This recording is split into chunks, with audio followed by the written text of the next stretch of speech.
It is Thursday, January the 18th. This is Wager Talk Today, live, noon Eastern, 9 a.m. Pacific, Monday through Friday, and then archived 24/7 for your viewing pleasure here on YouTube, Wager Talk TV. And we are inching ever so closer to the divisional round of the NFL playoffs this weekend on Saturday and Sunday.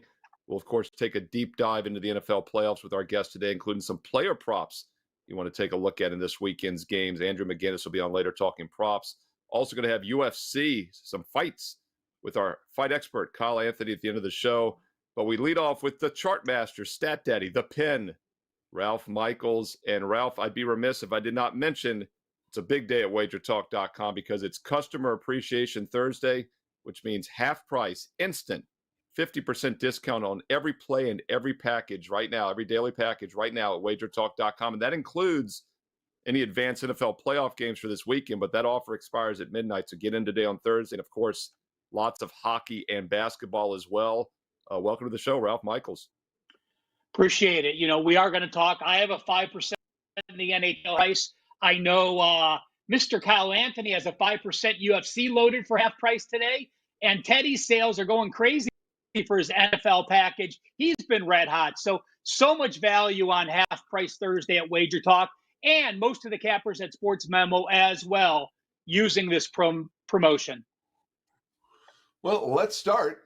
Being that you have a 5% NHL play today for half price. And of course, number one at Wager Talk in NHL 5% profit, 23-8, 74% with those wagers. Looking at the Wager Talk live odds screen for Thursday, we're going to talk about the Nashville Predators. Look at the Wager Talk live odds screen. Nashville right now. Let's see, they're about 1 plus 130, plus 120 at LA against the Kings. Total sitting in this game, 6, a little bit of juice to the under. What do you want to do with the Predators and the Kings? Well, guys, I loaded this as a free play, and it actually may make my card as I finish up today. You look at the Kings, and I actually think Nashville should be a favorite here. The Kings got off to an incredible start. And when you have teams that caught the public eye and the sports books paid attention and they go into a swoon, often they're very late to catch up. What kind of slump are the Kings on? They're 1-9 their last 10 games. And in those 9 losses, they are getting beat by 1.7 goals per game. And listen to this, that 1-9 record for the Kings, the average line in those 10 games, minus 137. They have been true money burners. I look at the Predators. Predators 9-3 their last 12 road games. They've averaged 4.3 goals per game in those wins. They are off a loss at Vegas. Again, not a bad loss when you lose to VJK, but they're also 6-2 off a loss, and the offense has really bounced back. And Steve, I'm going to bring up when you, Jeff, and I did Baseball 2.0 videos, we talked about MLB teams returning home, the first game home off a long road trip. Well, guess what? It applies to the NHL. Here's the specifics. Returning home in the NHL off at least 4 straight road games, including a loss in your last game. Those teams have gone 43.7% since 2020. And if you say, well, 43.7 isn't really a wow number, how about if I tell you that 43.7% record comes with an average line of the teams being minus 121.3, making this much stronger. I do like the Predators as a dog. I actually make them the favorite in this game. Just curious, Ralph, why do you think the line is holding with, I'm seeing them even minus 150 on LA at some books. Being that you're looking at your numbers and saying this team should be a dog and they're minus 150. That doesn't happen every day. It doesn't, Teddy. And I'll tell you what, if this was in any other sport, I would be all over it. Now, again, let me tell you this. I'm a situational handicapper in the NHL. I do follow goalies when the backup goalies play in that type of situation, but I don't know how important some of the offensive and defensive players are. The Kings are talking, when you read the reports today out of LA, they're talking positivity and they're going to turn it around. But again, when you're in a 1-9 run and you're coming off that long road trip, and, we mentioned why is that relevant coming back off a long road trip? Well, you've been gone for a week and a half. You're now spending time with family and friends. You're paying your bills. You're trying to get in a routine, and now you're playing the game. So in another sport, I would be all over this, but I think I'm confident enough in this situation that I am going to up Nashville to actually be a client all access release as well. Yeah, and Ralph, we brought this up yesterday in the NBA with Ronald Kabang. He had the Pelicans here as a free play in the show, and I ended up using them as a best bet for my clients, part of a 4-1 night last night on Wednesday. And, the Pelicans were coming off a 5-game road trip, but I mentioned to Ron that it didn't concern me as much because, as you know, with that baseball situation, the best spot was to fade home dogs off the road trip, which means you want to fade the inferior team. And although technically Los Angeles is favored here in this game, like you said, they've lost 9 of their last 10. You probably think they should be the dog. So I do think fading bad teams off road trips works even better, and you could very well have that situation working for you here, fading the Kings tonight in hockey. It's something to keep an eye on. And once again, Ralph Michaels does a great job with the database, with situational research, college basketball, NHL, NFL. We're going to look at an NFL chart in a moment for the playoffs, but Ralph, I do want to turn over to college basketball. And by the way, the college tip-off show will be on at 2 o'clock Eastern today on Thursday, also tomorrow on Friday. And speaking of travel, you can make an argument that the toughest travel in all of college sports is for Hawaii when they have to come to the mainland. And you've got a situation where they're at Long Beach State tonight at 10 o'clock Eastern. How are you handicapping this one? Well, let's look at the beach. Long Beach State last year was one of the youngest teams in college basketball. Their starting lineup was 1 freshman and 4 sophomores. This year, everybody returned, including 9 lettermen. While they're off to an 11-7 start, and Hawaii is off to a 10-7 start, you could say those records are very similar, but Long Beach State has played the number 177th schedule, and Hawaii has played the number 314th schedule. Huge disparity in the strength of schedule. Now, when I look at the beach, they've only played 3 lined home games. So they played a very heavy road schedule. They have to play a lot of good teams on the road early to get some money for the coffers. But Hawaii has had a very weak schedule. They've been a dog 3 times. They failed to cover all 3 of those. And if you look at Hawaii as a dog and a small favorite, they are actually 0-6 against the spread as an underdog or a favorite to 3. You look at the Rainbows, they have not beaten a team in the Ken Palm top 240 rankings. I do like this Long Beach State team. I think they are going to make a run moving forward. I will tell you this. While they're -3, this is a situation that I did use the money line and lay the 145. Why?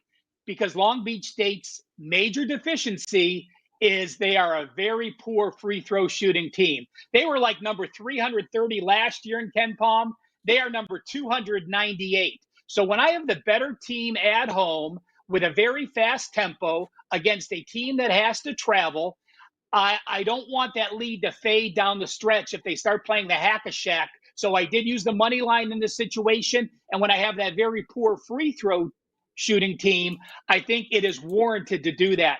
By the way, it's one of those rare weeks where Long Beach State doesn't play a game on Saturday. So this is their only game they have focused in the 7-day period, where Hawaii, again, is off. The home game against Riverside last Saturday, they are now traveling, and then they also play UC San Diego on the road on Saturday. So this is an actual client release. The beach, minus the 145 versus the Rainbow Warriors.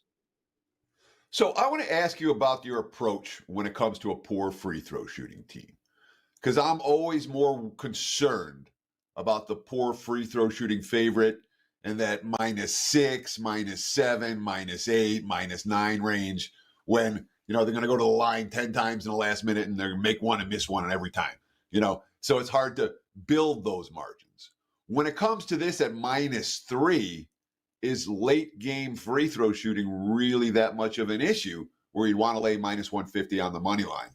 Or is -3 an area where you're definitely worried about free throw shooting at the end of college basketball games? Talk to me about the -7s versus the -3s when it comes to this particular strategy or this particular style in college basketball. I don't have a set pattern. It really is what type of feel I have for that team, what they've done in free throw shooting in the last few games. And listen, you can have what's important when we get into conference play is to look at your good free throw shooting players and your bad free throw shooting players. If you're a good team playing a bunch of scrubs earlier in the year, your team free throw shooting numbers may be low because you played a lot of backups and a lot of scrubs that aren't used to being on the field. If your main players and your guards, the people that are going to get fouled, are good free throw shooters, I'm not worried about it. Long Beach State doesn't have that situation. Their best player is questionable, but again, they have a ton of depth, but their guards don't shoot well. And in that case, I do want to lay the money line, even though it's a 3-point line. Talking to Ralph Michaels, WagerTalk.com. And of course, Ralph handicaps NHL college hoops. We're going to look at an NFL chart here in just a moment, but don't forget, you get his 5% NHL best bet tonight for half price because it is half price Thursday. Customer appreciation. All daily packages, including the all-inclusive one day, is an instant 50% discount. And also all advanced weekend plays, NFL playoffs, UFC, etc. But this Thursday only. Check it out, WagerTalk.com, and also SportsMemo.com. I am Steve Merrill, filled in for the Prez. Forgot to mention that at the top of the show. He will be back tomorrow. Teddy, somebody in the comments after the show yesterday was very concerned that Prez was not back yet. He will be back tomorrow. At least that's the schedule. Joe Ranieri is going to come out of hiding. He's scheduled to host the college basketball show again tomorrow on Friday. He'll be back as well. And that, of course, is my co-host, Teddy Covers, in Las Vegas. All right, Ralph, you got to live up to your nickname now. Chart Master, the Pen, Father of Jeff, Stat Daddy. But here, Chart Master is my personal favorite because I love these charts. And this is a good one, a really good one, actually, in my opinion. We're in that round now where we have teams that are coming off a bye, and we get some double-digit favorites because of that. Divisional round playoffs. Let's pull up the chart, and I'll throw it to you. Well, guys, there's times that I share a chart, and it's to inform you. There's times we have a chart, and I'm trying to wow you with impressive numbers. And I'm now posting a chart that can prove that ATS records can be very, very misleading. Now, remember, the playoff is a small sample size.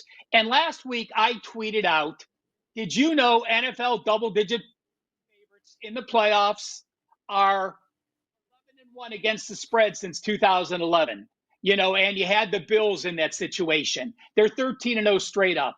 In this round in the division playoffs, with the bye teams, they're 8-0 straight up. They're 7-1 ATS. So when we look at double-digit favorites, we have a 92.3% record in all the playoffs. We have an 87.5% ATS record for division teams off a bye as a double-digit favorite.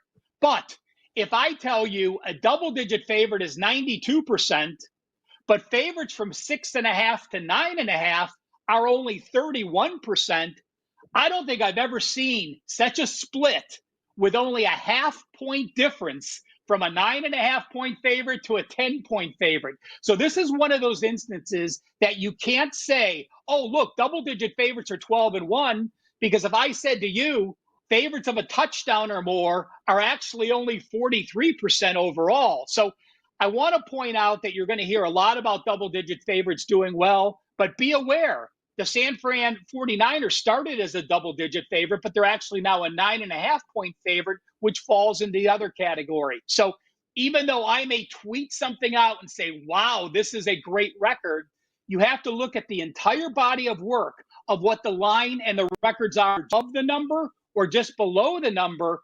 And NFL playoff favorites from -6 to -9.5 since 2011 are only 31% against the spread. And division teams with a bye that are a favorite of -6.5 to -9.5, only 6-14 against the spread. That's a 30% ATS record. So yes, there's a division, and I can tell you double-digit favorites are great, but you have to look at what all NFL team playoffs are as a favorite or more. So this number has truly shocked me. And take a look at the over-under numbers as well, guys. When you're a double-digit favorite, the overs have hit 77% and 100%. And from 6.5 to 9.5, they've hit 40.5% and 40%. So it is a crazy split up to 9.5 and 10 or more. So it's something to be careful of. Make sure you have the entire set of data when you're analyzing and you use one of the ATS numbers in the playoffs. Remember, it's such a small sample size, and each year is very unique. So this is one of those charts, Ralph, that first of all, the numbers are eye-popping. The 8-0 over, eye-popping. The ATS marks, eye-popping. The failures for the favorites that are a little bit shorter, eye-popping. All right, this is stuff that's worth paying attention to. That said, doesn't it feel a little random? I mean, here's San Fran and Baltimore, both -9.5. They fall into the worst category.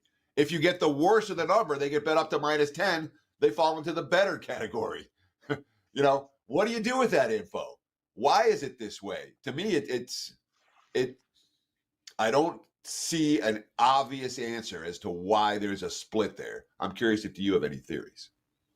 I don't, Teddy, but that's why I brought this up. We don't always want to just give you charts that you could play a team. We want to help you become a better by understanding you have to look at the entire body of work. So many people retweeted my double-digit favorite record that I didn't want people to think, oh my gosh, if a double-digit favorite is great and you're laying 9.5, well, that's close to a double-digit favorite. I'm going to bet that. So this was more just informational to point out. I don't have an answer why. Again, it is a small sample size, but when I looked at 8.5, 9, and 9.5 point favorites, and then seeing a 10-point favorite and seeing the division when I sorted by lines, it was eye-popping to me that there was such a variance from one number to the next. So this is just something I throw out. If you have an NFL favorite of 7 or more, don't use either of these charts.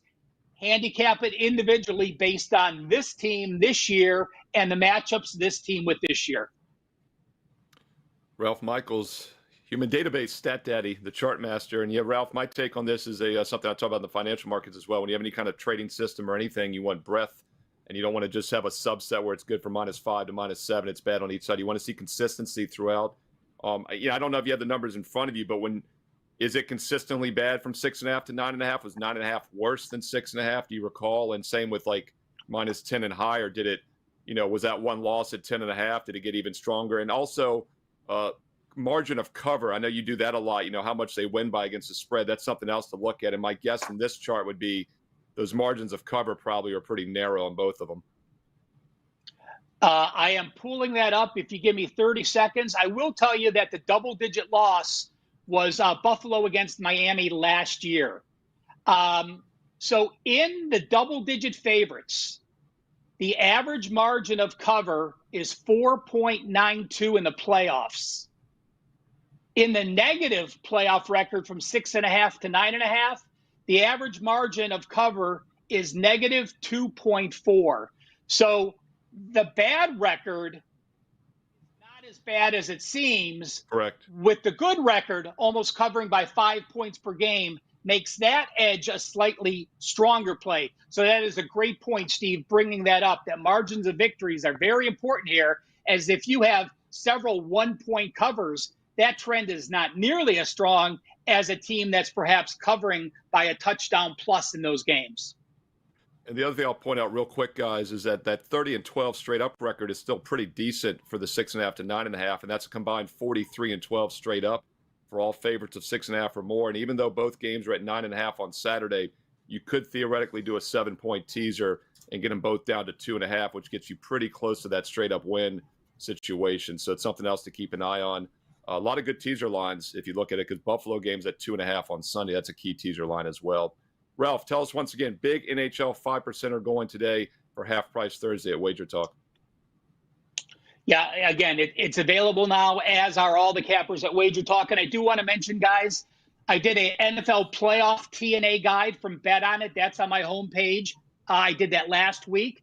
And I did a division round update. So you'll find these numbers, plus you'll find what happens in this round as far as totals goes. I have all the division rounds season by season. That PDF is free on my homepage, wt.buzz/RM. It's Ralph Michaels, WagerTalk.com. Great stuff from Ralph as always. And Teddy, we're going to get to Andrew McInnis for some NFL props, talking more playoffs in just a moment. Also UFC fight weekend with Kyle Anthony. But in the meantime, My hometown newspaper, the Washington Post, had an interesting article about sports betting yesterday on Wednesday. Yeah, when you get front page stories on sports betting, it's not usually a good thing. And that's the truth of it. It's only scandal. There's not going to be positive press on sports betting. Maybe you see a feature article. I've had some of those, usually Super Bowl weekend or March Madness, but not the front page. Front page for sports betting, only bad news.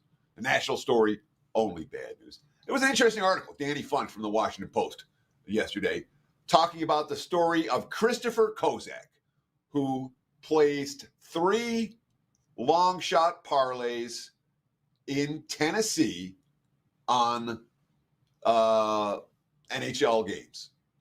And frankly, they were correlated. There's no question when you look at it, they were correlated. That said, the software accepted the bets. There were, I think, he made 10 $300 wagers, 3 of them won. And he bet that 8 players wouldn't score in this game, that the game would go under, and that game would go under, and the team total would go under, and all of that. So they're graded as 200. They're 200-to-1 parlays, and they win. So boom, he gets credited with $127,420. And then next thing you know, Hard Rock says, no. The house rules say a bet can be voided if odds or lines, quote, caused by human or system error significantly differ from the general market or are clearly erroneous. That's what it says on the website. That's what they used to cancel the wager after it had won for $127,000. Now, I agree conceptually that sports books, they call them fat finger mistakes. If you're putting a bet in and the favorites are wrong, you have the 2 favorites switched, or the total should be 50 and it gets entered as 5 or 500. Fat finger mistakes, I think books, there's no question. Books have the right to, when if something happens immediately before the game, books are able to A, see them, and B, void them without any significant issues. But when it comes to books trying to save money by not having anyone on the back end and just letting these algorithms run, and then the book makes a mistake and it costs them $120,000, and then after the fact, they try to not pay, say, oh, it's an obvious error. I don't buy that. That's not right. And that doesn't happen in Nevada, doesn't happen in New Jersey. It only happens in some of the newer regulated states where the gaming rules may not be so strong. So the bottom line, whatever happened with Kozak, they ended up paying him. There was a situation where there was someone early in the season made a $50 bet on the Ravens to beat the Lions in the Super Bowl, placed at 500-to-1 odds. And then it was just voided. Just Hard Rock, no, we're not going to do that. No one would ever get away with this on Wall Street. It's true. Nevada's still better for bettors. I continue to live here because it's the best state for this stuff. That, and I don't feel like moving again, ever. Bottom line, sports betting in the news, it's never a positive sign. And this about the books, some books trying to rip people off. Steve, that's what I learned last night. Yeah, I mean, it reminds me of the late 90s, early 2000s when all the internet offshore sports books popped up, and we kind of had the Wild Wild West there, and they did the same thing. But you're exactly right about the fat finger mistakes. If a team's supposed to be a 10-point favorite and they have them at plus 10, they can void those, and it's understandable. It's an obvious error, but you can't say that this was a bad line because there is no marketplace for this. They just allowed the correlated parlay, and the analogy I'll use was back 20 years ago. Also, a lot of sports books were dumb enough to allow you to do 2-team parlays in college football where you'd have a 40-point favorite and the over-under would be 48. They'd let you take the dog and under and the favorite and over, and I made a lot of money doing that for a couple years, and I never got – basically they just stopped taking the parlays, but there was nothing – wrong with that. The sports book took them, so yeah, this is ridiculous and it's bad PR. And it's a little strange that the Washington Post had this on the front page. I did a deep dive yesterday after reading the article into some former articles they had, and the DC Bet app has been a nightmare from the start from 2.5 years ago when it launched. And I'm just wondering, Teddy, if there's got to be some correlation here where they're trying to slam someone else or who knows. But it's been a mess in DC more than anywhere, which is ironic that the Washington Post was running this article on Wednesday. That's Teddy Covers. I'm Steve Merrill. This is a Wager Talk Today. And don't forget college basketball tip-off show, 2 o'clock Eastern, NBA tip-off, 4 o'clock Eastern. More basketball talk today on Thursday here on the network. But we're going to go right back at the NFL playoffs now. Playoffs! Andrew McInnis. Got to have a Canadian on the show because it's been a Prez free zone Monday through Thursday. Andrew, welcome to the show. And let's get right into it. Give us a player prop for Saturday. Good to be here with you guys. As always, guys, start things off with George Kittle up and over 51.5 receiving yards. I will say I'm a Packers fan. I'm happy the Packers are where they are. I was pumped about last week. But when you're a fan of a team, some people, they know how to bet on their team and players. I usually know how to bet against my teams across the board, all sports. And this Packers team giving up 50 or more receiving yards on average per game this season. Last week, Jake Ferguson had himself a game. 10 catches, 93 yards, 3 touchdowns. I understand a lot of that could become, in garbage time and in time where the game was already over a little bit. But Jake Ferguson definitely was a big part of the crawl to come back for the Dallas Cowboys. And I expect George Kittle to be a big factor this weekend for the San Francisco 49ers. And a big reason is that I find in a lot of big games, a lot of important games for this Niners team throughout the season. Obviously, they've had a very successful season. He's kind of just flown under the radar here. I mean, everyone knows about C-Mac. We talk about Debo and all their dangerous weapons. It seems to me like Kittle's number doesn't really get adjusted, doesn't get moved whatsoever. They have all these, great weapons like Ayuk and all those guys that can make plays, and yet George Kittle flies under the radar. He's exceeded this number in 10 of 16 games this season, and in 10 straight games, he has at least 4 targets, and that's the minimum. Some of those 5, 6, 7 targets, and for him, what's so great about it is that he will catch some long balls, 15, 20 every now and then. You don't need a ton of targets for him to go over this number, and overall, looking at this matchup here, I do think Green Bay is going to struggle. I thought that their defense looked good against Dallas, but with how many weapons and how many options the Niners have to offer to throw at this Packers team, I think Kittle's a great bet. I think this number is probably lower than it should be, and I'm looking forward to cashing the ticket this weekend, guys. So do you feel comfortable betting passing yardage over, receivers over in a game where you have a big favorite who may not be throwing the football much in the second half if things break out right for them?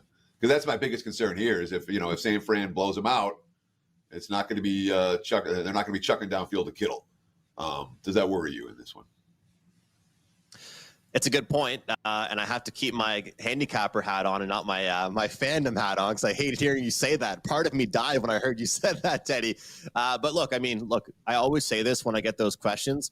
What has to happen to get to the blowout, right? Something has to happen to get to the blowout. They don't get to the blowout without packing up those yards, without piling up, a lot of success with the receivers. So I'm just hoping Kittle's a part of that success. If the blowout happens and they're running the ball a lot in the second half, I'm betting on him to be part of that success early on in the game. And I think this Packers team's done a good job throughout the year of shutting down kind of number one options and things. And I think they will try and, shut down Debo and kind of those big plays. But just that up the middle play has been really tough for this team. They've struggled against tight ends. Obviously, they've struggled against the run as well, which will be a big thing that will hurt them. But this Packers team against tight ends hasn't been good. And Kittle's been a guy, whenever they have a game against a really good opponent or in a really tight game, I like to bet on him because, like I mentioned, if he played for any other team, I think his number would be much higher. But there's so many other options out there that, this number remains around 50 each game for him. Andrew McInnis talking NFL player props. Of course, you can get his NHL best bets as well at WagerTalk.com. And Andrew, that was the Saturday night game, Green Bay, San Francisco. So now let's look at the Sunday night game, the primetime matchup between the Chiefs and Bills. What's a player prop you like in that game? Guys, I really, sometimes Ralph mentioned a couple minutes ago about how sometimes his trends and the charts, can lead you towards a play, right? And sometimes you have a lot of data to back up a play. I don't have a ton of past history on this, but I really like Josh Allen over his rushing yards. And the one thing I can really tell you guys is in games, like I said, this is a playoffs. There's no flat spot anymore. There's no situational stuff. Every single game matters. Josh Allen is not scared to sacrifice his body. He's not scared to go that extra couple yards to take a hit. In fact, you talk to some Buffalo fans throughout the season and listen to Buffalo media, They don't even want him sacrificing his body that much, but he's willing to do it. Over 44.5 yards for me. Look at some big games that they've had. Obviously, their most recent game, 74 yards on the ground for Josh Allen, 67 against the Miami Dolphins. He had 81 earlier on in the season against the Philadelphia Eagles. And in games that he did not reach his rushing yard total, he's still getting quite a few rushing attempts, with 10 against Kansas City, and a few weeks ago with 11 attempts against the New England Patriots. When I look at this prop especially, I really like the fact that you don't really need a lot of attempts. If you notice, when Josh Allen goes over his rushing yard total, usually it's off one or two big runs. And I think that they're establishing the pass. They're really spreading out the offense a lot more. I think that was a big problem for them. Diggs was getting like every ball, it seemed like. Now they are spreading things out. They're keeping the defense guessing. And when he sees the best time to do it, he's not scared to leave the pocket and get on the run. So in another big game here, cold weather, I do expect Josh Allen to go up and over his rushing yard number. So Kansas City's defense is pretty good. Have they had a problem against mobile quarterbacks this season? Well, I think that realistically, looking at the mobile quarterbacks they have faced in some situations, you talked about last game with me about blowouts, Teddy. Those games weren't really close. And I think this game is going to be a tight game. It's going to be close. And I think that they're going to need Josh Allen to make the play. Looking at some games that KC has been involved in, well, not blowouts, but against some other athletic and mobile quarterbacks, there's been no need, really. I think that for those quarterbacks to get on, they've had to be throwing the ball against Kansas City. They've had to make huge plays. For Josh Allen, he has the ability to get on, use his feet, escape the pass rush, and I think make plays that way. So you're right. Kansas City's defense is good, but I think that if they can establish the pass early, it can be effective enough to keep them guessing a little bit. And I think it's a really big part of their game. And like I mentioned earlier, I've seen Bills fans complain that he runs too much. He takes too many tough hits, but I feel like he's able to get those next couple of yards. And I got to mention this. Dak Prescott, have you guys seen how he's built? Like this guy, like last week, I don't understand. He goes away from contact. Quarterbacks like Josh Allen, they're not scared of contact whatsoever. He'll get you that extra 5, 6, 7 yards just because he's not scared of that physicality. So I really do like that with taking a quarterback like him over on rushing. Andrew McInnis talking NFL props. Andrew, also an expert in NHL pro hockey as well. And Andrew, I have a feeling you probably got a big NFL prop pack for this weekend for the playoffs. Let everybody know what you got at WagerTalk.com. Absolutely. Half price Thursdays, customer appreciation day, as you guys mentioned. Why get just one prop, right? Why not get the entire package for the entire weekend, half price? And I will say, we always talk about line movements, right? Getting that best of the number. Props move like crazy, guys. It's unbelievable. Even from the time I do Prop It Up with Andy Lang on Fridays, we go down the road with all kinds of props. Even from Friday to Saturday, Friday to Sunday, the numbers move in a big, big way. So you want to get my prop package, get every single play I release right away. So I have that going at Wager Talk, also a 4% NHL best bet release. So looking forward to that, guys. Wishing you guys the best of luck. And I want to say, I like that What Did Bettors Learn segment. Teddy for the people. Defending the sports bettors. I like that. The gaming companies, they choose whenever they want to void a bet. But if we ever want to void a bet, no, it doesn't work out that way. Yeah, that's why I've become more involved in the financial markets over the last decade. And Teddy even referenced that, you don't get away with this BS on Wall Street, right? It's a zero-sum game. There's a winner and loser on every trade. It takes up the middleman. Andrew McInnis, WagerTalk.com, NFL props and NHL best bets as well. And throw in some NBA also. Check out Andrew at Wager Talk. All right, we've got Kyle Anthony around the corner. And by the way, we're talking a lot of football, but it is UFC 297 this weekend. And Kyle's going to give free plays on both title fights here in a couple minutes, so stay tuned for that. But in the meantime, Teddy, let's keep the NFL playoff talk going. Give us a big game breakdown for this weekend. Sure, absolutely. Big game breakdown time. Let's talk about Kansas City and Buffalo. Right now, look at the Wager Talk live odds screen. I'm seeing the Bills minus 2.5 with juice. There are even some threes that are starting to pop for Buffalo. Total sitting 45.5 in most locations. My priority number says this game's a pick'em. And it sure feels like a pick'em game to me, even in Buffalo. You say, who's got the better defense? No comparison. The Chiefs have the better of these two defenses. What wins championship? One wins the postseason. defense wins in the postseason. And Buffalo's got injury problems galore. 6 different starters left the game last week due to injury. Their linebacking core is banged up. Their secondary is banged up. KC with the defensive edge. When it comes to the quarterback position, on the one side, we have the best quarterback in the history, in the modern history of the NFL. Patrick Mahomes is the guy. Josh Allen is the wannabe guy who continues to be sloppy with the football, like he's done all year. That's bad news against an elite defense. Who's in revenge here? Oh, Kansas City's in revenge for arguably the most heated loss of Patrick Mahomes' career. We all remember the Kadarius Toney called for lining up offsides to wipe out the amazing game-winning touchdown game. Yeah, that's the last time these two teams played. I'm sure Mahomes hasn't forgotten that game. Not that you need extra motivation for a playoff game, but Mahomes as an underdog. He's been an underdog 10 times in his career. Against the spread, he's lost exactly one of those games. And that one loss came by a point or a point and a half, depending on how you got the best of the number. The Chiefs were right there. Since when does Buffalo and Sean McDermott win the big game by margin? I like the points here. Again, I feel it's a pick'em game. I think KC's got the better defense. I'm not taking the money line. Taking plus 2.5 is positive expectation in a game that I've got lined at pick'em. And there's all kinds of reasons to think that this game could be decided by less than a field goal. And there's no rush to bet it either. There are plus 3s popping up. Yeah, give me the Chiefs plus the points in Buffalo on Sunday. There's your big game breakdown. Back to you, Mr. Merrill. By the way, that's Teddy's free play on his page right now. He's got 3 additional NFL best bets for this weekend, a 3-for-1 combo for half price. And that was a 4-0 sweep last night in basketball. 2? This is one of my fine plays. Yeah. It says 3 rock solid winners for 1 low extra value price. There are 3 winners. This was one of them. You just got you. Got you. Well, you got the free play on the side, in the Kansas City Buffalo game on the page. Look at what happens when I try to promote Teddy. I should have just thrown it to you and let you promote it. But anyway, Teddy had a 4-0 sweep last night. He's got an NFL 3-pack for half price. Go knock yourself out. It's been selling big, Ralph said. I went 4-1 last night in basketball. I'm on an 18-7 run. I've got a college basketball best bet for half price Thursday. So check out Teddy Covers. Check out myself, Steve Merrill. Get there quicker with wt.buzz/SM as you see on the screen.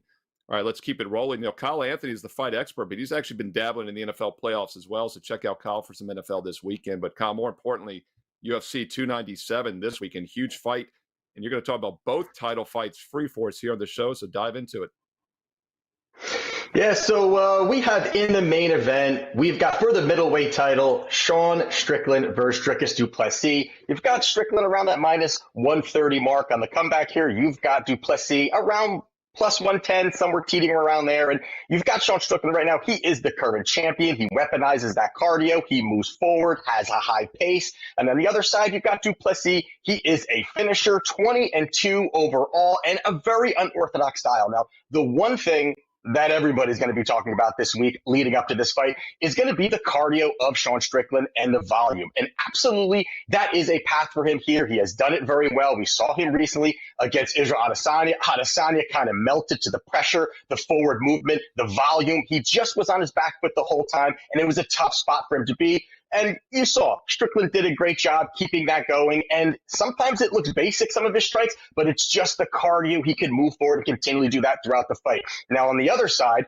I guess the concern, if you have it on the du Plessis side, is going to be his own cardio issues. Now, I'm no doctor here, but apparently he got a nasal passage fixed and everything like that. So apparently that's a little bit better. But I do think in general, it's a little overstated. He's just an awkward moving kind of guy. And there's been multiple times where we've seen him kind of, just kind of hunk over a little bit, look a little weird, but that is his style. You will see that coming out even in the first round. He moves very weird. You've heard him in interviews. That's his style. He wants to be awkward. He wants to be different, throw combinations from different angles. And that has worked absolutely well for him here. And you saw even his recent fight against Robert Whittaker. We cashed on du Plessis at plus 300. He goes out there, knocks out Robert Whittaker in the second round. Last person to even do that was Israel Adesanya back in 2019. So he has looked good. Brad Tavares, 3 hard rounds. A lot of good things that he has done that, again, I kind of see where this line is starting to go a little bit towards the Duplessis side. Now, stylistically speaking, when you're looking at this fight, as I said, it's going to be that forward movement, that forward pressure from Strickland. Now, the issue was really where, Adesanya, he just kept staying backwards. Duplessis is going to hold his ground. He's going to stand. He's going to bang. He's going to be throwing big shots. He is not going to be backing up. He's got more weapons on the feet. He's got more versatile striking, and he absolutely has the power. Now, you're looking at it. He's well-rounded when it even comes to that. 20 professional victories, 19 by finish, 9 knockouts, 10 submissions. This guy is a finisher, and I think that's where this goes here. I think the power is going to be there. I think the opportunities are going to be there. Now, I am comfortable playing the money line here at the plus money. I like it. The knockout prop is pretty nice as well, too, but I do like Duplessis to be the new champion on Saturday night at plus 110. Look for Duplessis to win the belt in UFC action on Saturday. Let's talk about another title fight. Mayra Bueno Silva, Raquel Pennington. Look at the Wager Talk live odds screen. Silva's in the minus 160, minus 170 range. Interesting. The Strickland Duplessis total sitting at 2.5 juice to the under. The Pennington Silva total sitting at 4.5 juice to the over. The betting markets expect this one to be decided by the judges. What do you think? So this one here, you got Mayra Bueno Silva. She is a good striker, has some power, but absolutely lethal on the ground. And then the other side, you've got the crafty veteran in Pennington here. She's durable, she's tough, and she has had this resurgence in her career over the last few fights, and that's what got her into this particular situation. Now, you got Silva. She's 10-2-1 since entering since being a professional. And the fact about it is that she's got 8 finishes. That is very high for the bantamweight division, especially in the women's division. She is a finisher. Now, the only issue I see for her here is her wrestling is not very good. Her inability to kind of get the fight to the ground is not as smooth. She's got a 50% takedown success rate. A lot of times, some of these females have taken her down, and she's just capitalized, and she's just been able to do that. And that has really where she's found a lot of success. Now, that's not what Pennington's going to be doing. Pennington is not going to be diving at legs. She's not going to be looking for takedowns. Her path is maybe a little bit boring, but I think it's been pretty successful over her last few fights. She'll clinch, she'll push you up against the fence, she'll hold you there, she'll dirty box, those kinds of things, then work at range and then go back in. And that's just rinse and repeat for her over the entire fight. And I like what she's done over her recent run here. She beat Callan Vieira, who I do believe is a pretty solid fighter and will fight for a title at some point. She goes up there, beats her. She beats Pani Chienza, another tough fighter, goes out, beats her, submits Macy Chiasson. Now she, say what you will about her, but she is a very tough stylistic matchup, big for the division. And now you look at Mayra's side, and Mayra goes out there. She loses to Manon Fiore, who tough fighter, so you can't knock her for that. Now she has a draw with Montana De La Rosa, who I don't rate high at all. And then she wins 4 fights that gets her to this spot. If you quickly go down those, she beat Wu Yanan, is on an 0-4 run in the UFC. She then beat Stephanie Edgar, who's on a 1-4 run in the UFC. Then she beat Lena Landsberg, who's on an 0-4 run in the UFC, and she's 41 years old. Then she beats Holly Holm, who's 2-2, and also that whole thing was kind of a no contest anyway. But she beats her, chokes her out, and Holly Holm's 42. So to me, this is a spot where I really think that the veteran has a path, has an ability. We've seen Mayra kind of held up against the fence, being held there, not able to do too much. I think the first round or two can be competitive. The threat for the submission is there for Silva, but I think this is one where it's going to go the distance. I do believe that, and I think that's really the path for Pennington, holding her, stalemating, banking rounds, and over the 5 rounds, being able to have more rounds than Silva does here. So I do agree here. I think that Pennington has the ability to get the job done. It's plus 145. It has, ticked down a little bit. Money's coming in on her, but I do agree with it. I think Raquel Pennington gets the job done and becomes a champion on Saturday night. Steve Merrill. I thought you might have a follow-up, Teddy, as you do every guest, every show. That's all I got. We're out of time. I thought I had telepathically communicated that to you. Telepathically. All right. Hey, listen, pick up. Pick up my 5% play. All right, pick it up. I've got 4 plays up right now. Probably going to have about 6 overall right now. Out of my 4 plays, 3 are at plus money. I'm looking at another plus money to add to it. Always hunting for value there. So grab it, 50% off. And thank God Prez isn't here. And I'm here on Thursday and he's not. Always great to see you, Kyle. Always great to see you. Teddy has a heart out. Teddy gets distracted, and he has to be out right now, so I'm going to prolong the exit here just to piss Teddy off on my final day on Wager Talk Today with Teddy Covers. Prez will be back tomorrow on Friday. No, all seriousness, half-price customer appreciation Thursday. It's a great time to get best bets from every capper. Kyle Anthony's UFC package is half-price Thursday only. Don't wait till Saturday. Teddy's NFL playoff weekend package is half-price Thursday only. Don't wait till Saturday. And my Thursday night college basketball, obviously half price Thursday only as well for myself, Steve Merrill. Check out college basketball, 2 o'clock Eastern, NBA show later this afternoon as well. And Prez and the Teddy will be back tomorrow on Friday. Teddy, take us home.